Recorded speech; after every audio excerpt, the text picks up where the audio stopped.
Another client guys dito sa ating 2019 model na Isuzu D-Max 4x2. Tara check natin. Yan na sila sir. Taga Davao pa si sir. Dinayo tayo kasi sobrang mura ng mga pick up namin dito. Kaya pala sobrang daming views at sobrang daming interesado dito kasi sobrang mura. Ayan, napakaganda na nito.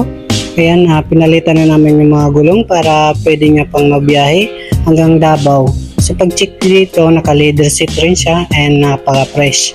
Pagdating naman dito, chine-check na siya sa makina, is goods naman. Wala naman tong problema, wala naman talsik.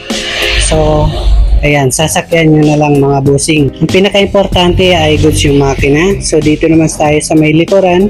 Kung mapapansin nyo, ang look niya is fresh pantingnan. Makinis yung body. And check natin dito sa second row. Ayan, bago battery, kaya nilagay namin dyan para alam namin bagong battery. And dito sa may harap naman tayo, yan, ganyan yung itsura niya mga bossing. Ayan, so syempre, hindi mawawala yung picture. Thank you so much sir, sa bigay mo sa akin pang merienda. So dito mga boss, yan, okay na. So dito, marami pa naman available. Baka may matipuan kayo dito mga bossing.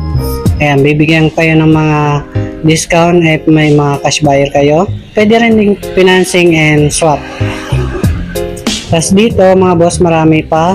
So message nyo na lang ako sa aking ayan, cellphone number natin and sa location natin. Salamat!